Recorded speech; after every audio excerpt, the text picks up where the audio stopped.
Premier jour là, du coup on va à l'aéroport Charles de Gaulle, on se réunit tous, on est vraiment tous très heureux parce que pour nous c'est l'aboutissement de 2 ans de travail pour l'association Les Professionnels de Demain.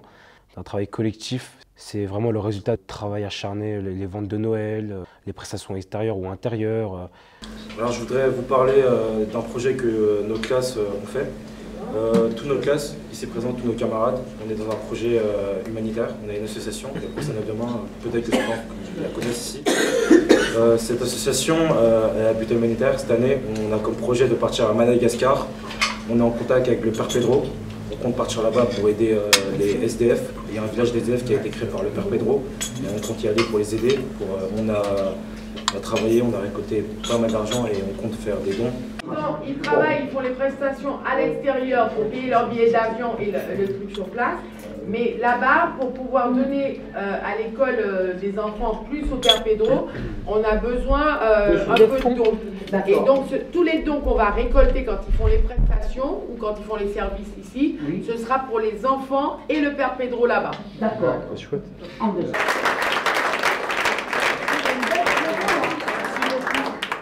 Et vraiment, on est tous impatients de partir, quoi. C'est un voyage qui nous tient vraiment tous à cœur parce qu'on va là-bas, c'est aussi pour aider les gens. Avant d'arriver à Madagascar, on a une escale à La Réunion. On a une journée entière. À Saint-Denis, on a un quart. On visite les hauteurs de Saint-Denis. Le paysage est magnifique. Il fait beau. Ensuite, tous ensemble, on va déjeuner dans un bar à choix. Ce sont des petits restaurants typiques réunionnais et ça nous a permis de resserrer nos liens vraiment pour la suite du voyage et c'était génial. On a adoré. Du coup, on arrive le soir même à Madagascar du premier jour. Dès qu'on sort de l'aéroport, on voit que ça change de Paris, ça change de La Réunion, que le pays est un peu plus pauvre. Nous, on a beaucoup de choses et eux, ils ont rien. On arrive et il y a déjà des enfants qui mendient, quoi. Et vraiment, on était tous un peu peinés, quoi, pour cela. Et en même temps, ça nous motive parce qu'on se dit qu'on est là quand même pour une mission solidaire, une mission humanitaire. On compte vraiment les aider et ça nous pousse à vouloir les aider encore plus.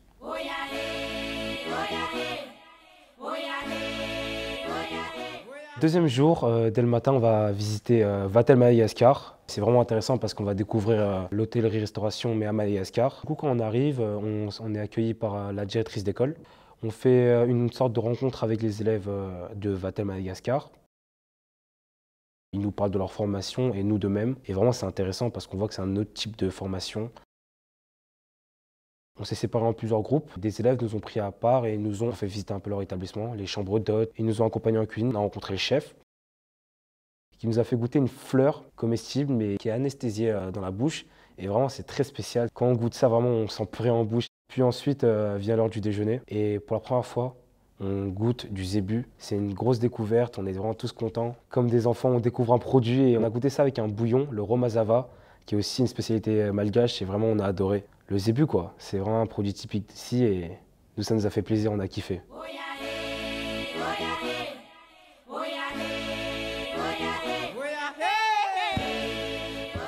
Dans l'après-midi du deuxième jour, on va visiter les Enfants du Soleil, qui est un orphelinat. C'est un orphelinat qui accueille tous les enfants qu'ils trouvent dans la rue et qui le recueille jusqu'à un certain âge. Dès qu'on arrive, on voit beaucoup d'enfants qui sont en train de jouer. Ils sont tous là en train de jouer au foot, assis, en train de parler, ils sont entre eux. Mais dès qu'ils nous voient arriver, ils sont tous un peu intrigués par nous, ils se demandent qui on est, mais en même temps, ils arrivaient, on était comme leur famille, on rigolait. Puis on a joué au foot avec eux, on leur a offert des ballons de foot. Et là, on a vu des sourires mais magnifiques, très sincères. Et on a ensuite visité leur chambre, on a parlé de ce qu'ils voulaient faire plus tard, de leur âge, un peu de leur passion et de ce qu'ils faisaient ici. Partager ce moment avec eux, c'était vraiment magique. J'oublierai pas ça, quoi. Et c'était beau, quoi.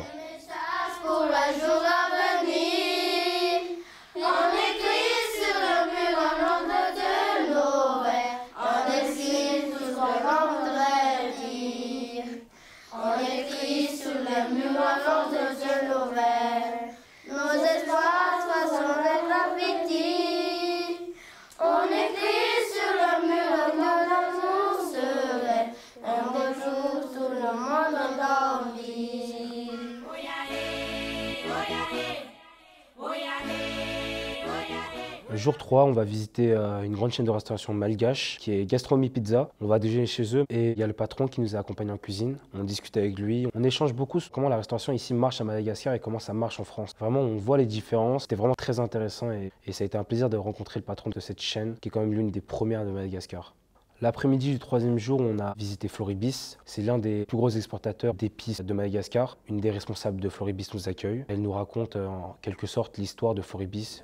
Et vraiment, c'était très intéressant. On voit vraiment de A à Z leur parcours et ils font une agriculture durable. Ils font vraiment attention à l'environnement pour cultiver la vanille, les épices à la main. C'est intéressant pour nous qui sommes dans la restauration. On voit comment sont cultivés les produits avant que ça arrive dans nos mains pour les cuisiner. Et juste après cela, on a pu visiter une boutique qui était dans le bâtiment de Floribis. On voit plein de produits différents et nous, ça nous inspire. Nous qui sommes cuisiniers ou même serveurs, nous, ça nous donne des idées, c'est vraiment une belle inspiration, quoi. On voit des choses et on n'est pas là en tant que simple touriste, on est là vraiment pour notre avenir, ça nous donne des idées et on est très content de ça.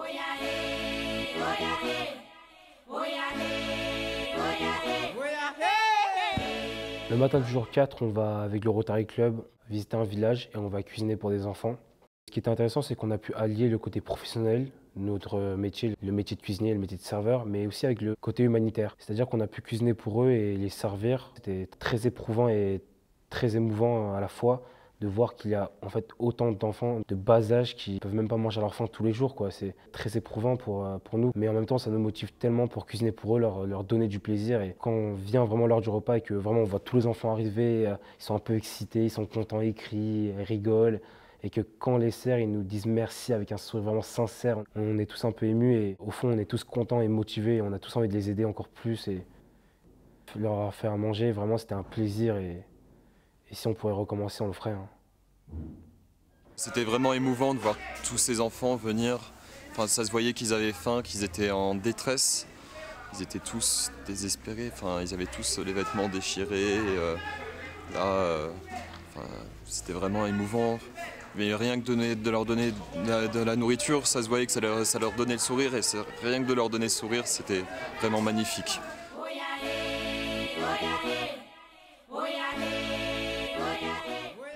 Et là, l'après-midi, on va visiter les hauteurs de Tana, la capitale. Il y a un guide qui nous a accompagnés, très intéressant, puisqu'il nous a raconté un peu l'histoire de la ville, pourquoi c'est en hauteur. C'est vraiment avant, c'était par rapport à la guerre, les hauteurs. Et on visite les hauteurs de la ville. Et c'est vraiment très beau, on voit la largeur de la ville. Et le guide, en même temps, il nous parle de l'histoire. On visite les alentours du palais de la reine, il nous raconte qui était la reine. Vraiment, c'était vraiment très intéressant. On a pu découvrir des choses, on a pu apprendre des choses. C'était un voyage très instructif.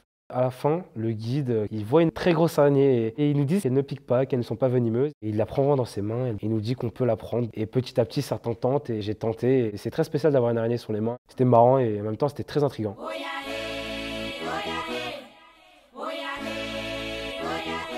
On allait du coup dans la ville du Père Pedro, qui est une ville où les gens construisent eux-mêmes leurs maisons, où c'est construit sur une ancienne déchetterie. La pauvreté est présente, mais ils essayent de ne pas la montrer, surtout que c'était le dimanche, donc jour de la messe, donc les gens étaient bien habillés. La rencontre du Père Pedro, c'était vraiment le point culminant de notre voyage. Il est considéré là-bas comme l'abbé Pierre en France. Donc on a commencé par aller voir la messe de Pâques. Il y avait plus de 10 000 personnes. C'était un nombre mais vraiment énorme pour une messe d'un homme. Émouvant rien que dans ses paroles et autres. En tant que chrétien, nous, on comprenait ce qu'il disait. C'est aussi une messe qui est changeante de celle en France où les gens dansent, chantent, une messe joyeuse.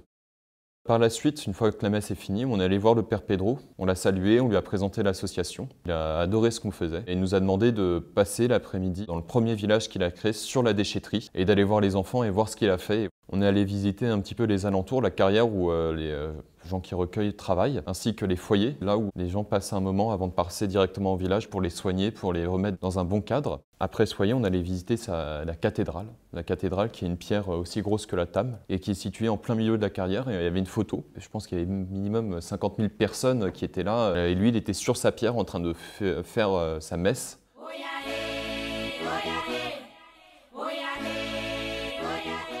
Le plus touchant, c'est qu'on allait à son village, il nous a accueillis comme des amis, vu qu'aussi on avait distribué les dons avant, des dons de vêtements, de brosses à dents pour les enfants et pour les adultes. Il nous a encore remerciés pour ce qu'on faisait. Du coup, on allait visiter le village. Le village était construit sur une ancienne déchetterie. Il avait tout fait enlever. Il y a 30 ans, il y avait des ordures partout. Et bon, on a fait un petit oasis d'espérance. Et moi-même, j'ai mal à croire que cet endroit, il y a 30 ans, c'est un endroit de mort. Parce qu'ici, dans chaque famille, il y avait 800 familles à l'époque, quand je suis arrivé ici il y a 30 ans, qui vivaient de la décharge. Et dans chaque famille, il y avait 1, il y avait 2, il y avait 3, il y avait 4, il y avait 5, il y avait 6, il y avait 7 enfants morts par famille. Qu'est-ce que vous allez dire à une maman qui a perdu tant d'enfants? Tout ce qu'on pouvait dire aux familles, c'est qu'on allait tout faire pour sauver leur dernier enfant. Il nous dit aujourd'hui, sur 5 enfants, les 5 survivent et les 5 sont aidés par nous et c'est magnifique. Donc après tout ça, on allait jouer avec les enfants dans un stade de basket qu'il avait construit à l'aide de l'association Air France. Il disait qu'il avait une équipe de filles qui étaient championnes de Madagascar de basket, une belle chose. On s'est rendu compte d'une partie de la chance qu'ils avaient, mais aussi de ce qu'ils n'avaient pas. De ce qu'ils n'avaient pas, eux, à côté par rapport à nous, comme nous, on pourrait avoir ici en France.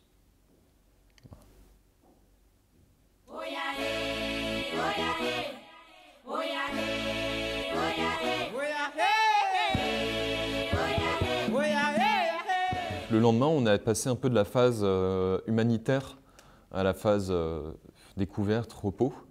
Donc on est parti très tôt de l'hôtel pour faire quand même 4 heures de car. Donc, quand on sort de cette ville, on passe vraiment dans la jungle, dans des choses très jolies, dans des paysages montagneux, des choses très jolies à voir. Après ces 4 heures de route, on est arrivé du coup à la ferme d'esturgeons. On a pu voir comment on confectionnait le caviar, les espèces d'esturgeons, et ça nous a permis d'approfondir cette connaissance et d'en savoir plus. Après la visite de la ferme d'esturgeons, on est directement allé au Mantasoa Lodge. On a déjeuné près d'un barbecue, on a pu discuter de cette semaine d'humanitaire qu'on a fait, de tout ce qu'on a vu, de tout ce qui nous a touchés. Après le barbecue, on s'est tous détendus, on est allé à la piscine, on a fait du volley, il y en a même qui ont fait du pédalo. Donc après cette bonne journée qui nous a servi aussi à découvrir des choses et à nous détendre, ça nous a fait du bien et c'était une bonne journée.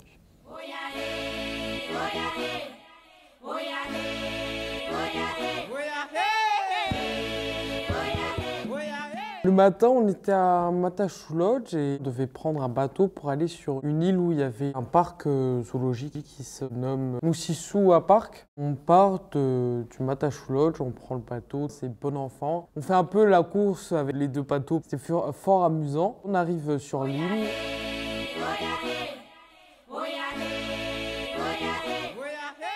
On découvre les tortues. Le guide nous a expliqué comment reconnaître une tortue mâle et une tortue femelle. Après, on est allé dans la forêt, là où on a pu rencontrer les premiers lémuriens.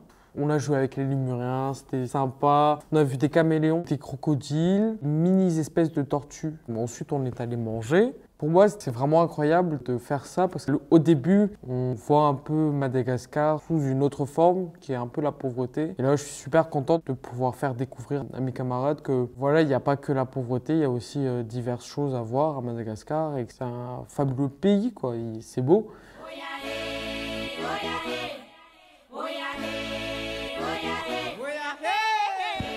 Alors le début de la journée commence, on va visiter la maison de Jean Laborde et son domaine. On a pris le car, on est arrivé au domaine de Jean Laborde. Il y a eu une guide qui nous a accueillis et on a visité la maison de Jean Laborde qui était quelqu'un de très important, un Français très important à Madagascar. Il a monté plein de scieries. Ensuite on a visité ses domaines. On a visité le cimetière de Jean Laborde. Et pour finir, son aciérie qu'il a mise en œuvre à Madagascar. La guide nous a appris plein de choses sur Jean Laborde, qu'est-ce qu'il avait fait à Madagascar, comme quoi c'était quelqu'un de très important, et tous les biens qu'il a apportés aux Malgaches. On est arrivé dans un parc national où il y avait plein de petites cabanes. C'est là où on allait dormir le soir. Elles étaient juste à côté de la forêt, donc du coup on entendait beaucoup le cri des lémuriens. Après le soir, on est parti faire une visite avec le guide dans la forêt. Il nous a montré comment on pouvait voir les petits lémuriens. En fait, ils mettaient des lampes torches sur les lémuriens et on les voyait grâce à leurs yeux qui brillaient. En fait, on a vu les lémuriens sous une autre forme. C'était assez incroyable de voir des lémuriens de nuit. Et c'était très sympa de marcher dans la nuit et de croiser des petits lémuriens. Après notre visite dans la forêt, nous avons décidé de continuer le thème de l'écologie. Nous avons visité un écologe. Nous sommes accueillis par un monsieur qui est responsable de l'écologe. Il nous a invités à prendre des apéritifs, il nous a expliqué leur concept de l'écologie, la préservation de la forêt. Nous sommes partis d'un autre restaurant écologe qui nous a fait découvrir des produits typiques malgaches. Et cette journée, nous a appris beaucoup de choses sur l'écologie dans l'hôtel-restauration. Le plus petit lémurien qui se trouve au monde, nous l'avons vu dans la forêt. Nous avons goûté aussi des plats typiques malgaches, des produits rares que nous n'avons pas le privilège de goûter en France.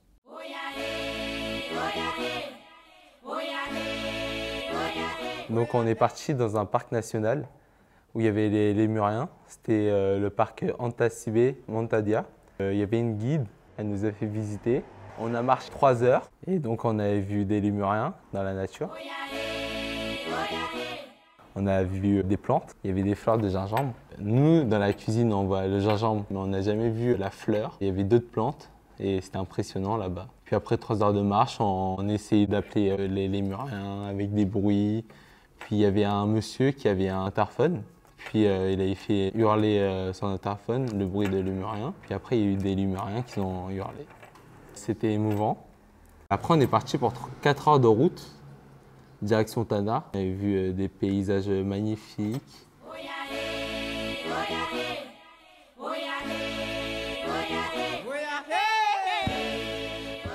Après, on est parti visiter un restaurant Le Marais, qui va faire son ouverture. C'est le chef Lana qui tient ce restaurant. Il y avait plein de bouteilles de vin. Après, on est parti dans la cuisine. Elle est neuve, elle était magnifique. On a parlé de notre parcours. Ils nous ont posé plein de questions aussi. C'était assez impressionnant parce qu'on ne pouvait pas prévoir qu'il y avait une personne qui voulait essayer d'obtenir une étoile Michelin. Tous ces efforts qu'il a fait, c'est énorme quoi, pour une personne de ce pays. C'est assez inspirant pour moi. Plus tard, peut-être, j'aimerais faire ça.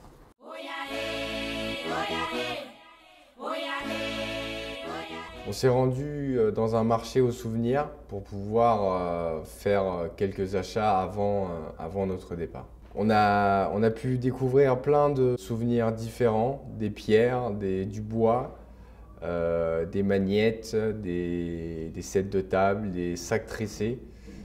Et on a pu, surtout ce qui était marrant, on a pu marchander avec les vendeurs pour pouvoir justement avoir ces produits au plus bas prix.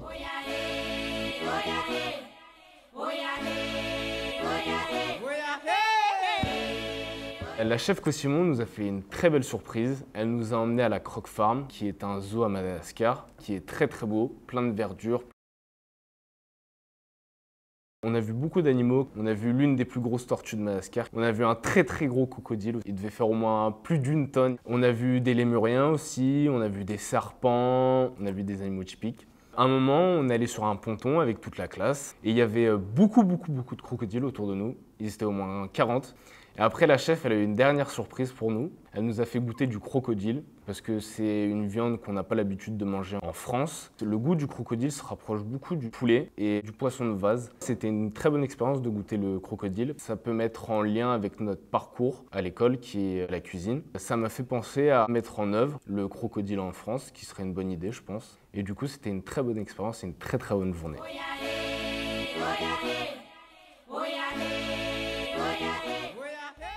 On a eu l'opportunité avec certains d'entre nous de pouvoir survoler Antananarive et ses alentours avec notre commandant de bord Christophe Bonnert. En effet, ça a été vraiment sublime, mais c'était la première fois pour moi un survol d'Antananarive et c'était vraiment incroyable. On croyait que tout était minuscule, mais le contraste avec les couleurs, c'était vraiment super.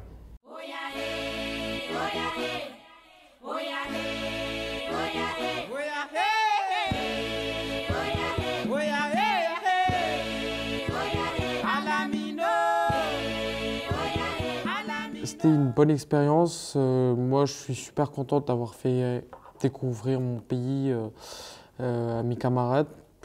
Ça fait 3 ans qu'on est ensemble et tout. Donc moi, c'était un réel plaisir d'avoir pu faire découvrir ça. Autant la phase assez pauvre de Madagascar, autant la phase assez culturelle et diverse. Parce que c'est... Voilà, c'est fou, je sais pas les mots, c'est fou.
Acho que é o mesmo.